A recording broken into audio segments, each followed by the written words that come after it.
Okay, I did my presentation is on Maria Montessori and her education theory.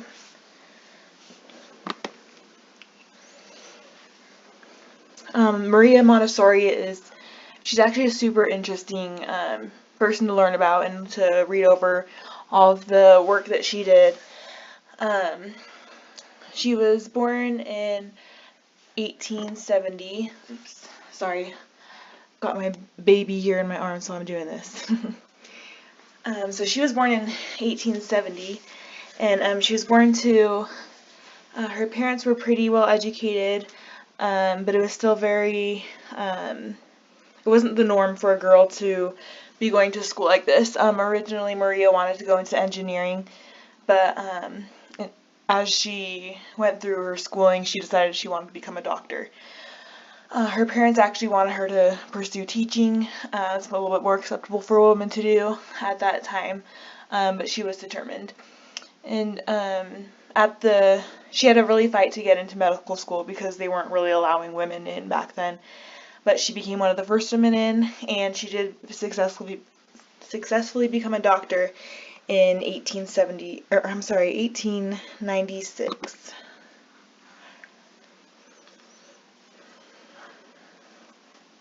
Maria Montessori used just her position to advocate for women's rights and to advocate for children. She studied the abilities of disabled children. She had this theory that a lot of them were behind developmentally other children, not because there was something actually wrong with them as much as just they weren't given good environments to learn in. So she studied a lot of the learning environments for children and the abilities of disabled children.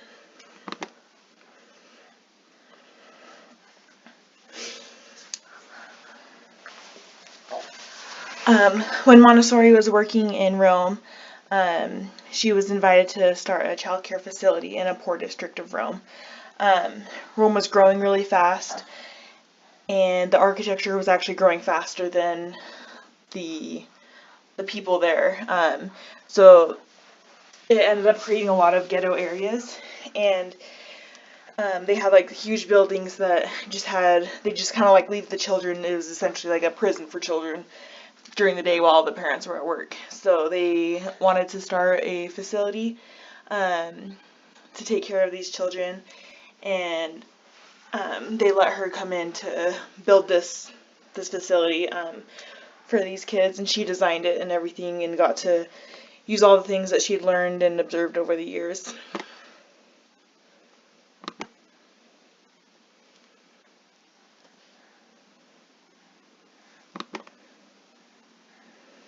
Okay, so independence is one of the principles of the Montessori theory. She really stressed the importance of giving children independence, and they should have opportunities to choose what they want to learn.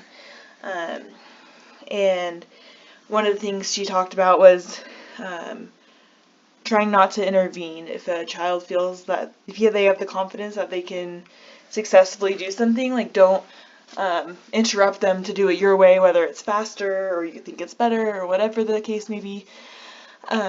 Because that can be damaging to their self-esteem because they have this idea and they're learning to do things.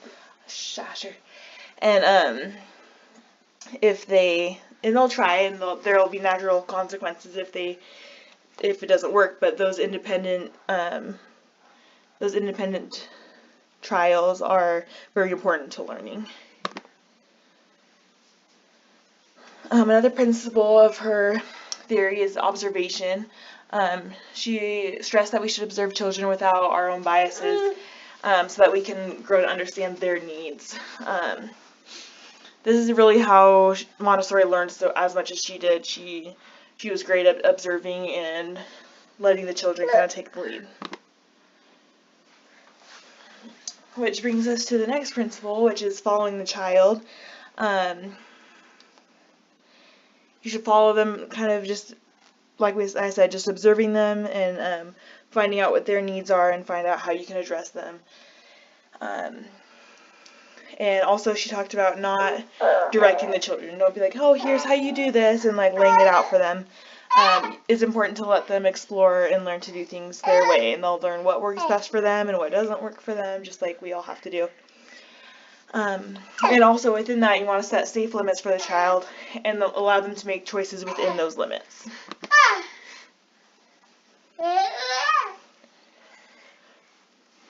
And when you correct the children as they're learning, you don't want to scold them or yell at them. Like they'll figure out it's wrong. You can recognize the mistake and help them find a practical solution. One of the examples I saw of a natural consequence is a child that's like learning how to use like a normal cup. And if they do it wrong, they're going to get a little bit of water or whatever on the front of their shirt.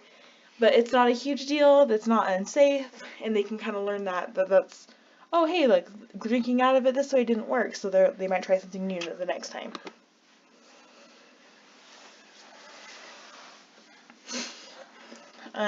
Montessori prepared rooms in this facility, and all the like Montessori schools that there are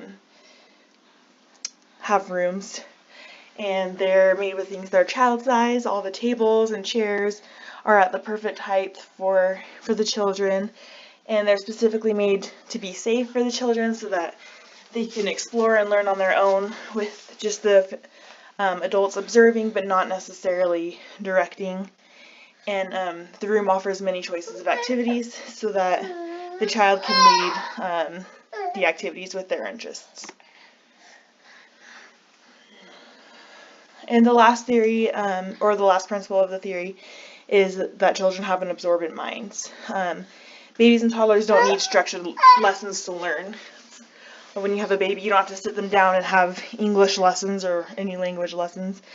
They absorb and learn so much just from the environment and just from interacting with the world around them. This is what led Montessori to really stress the importance of a good learning, working, and playing environment.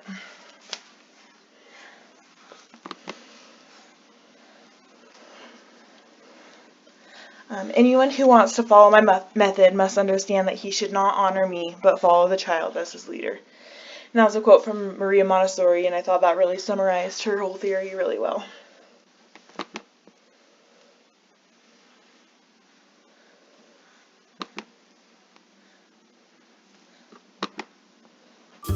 The Simple Show Foundation explains Montessori education. But it looks like Meet I'm kind of Tom, over time Anna, already. and their daughter, Emma. I'm kind of over time already, so I'll just link it.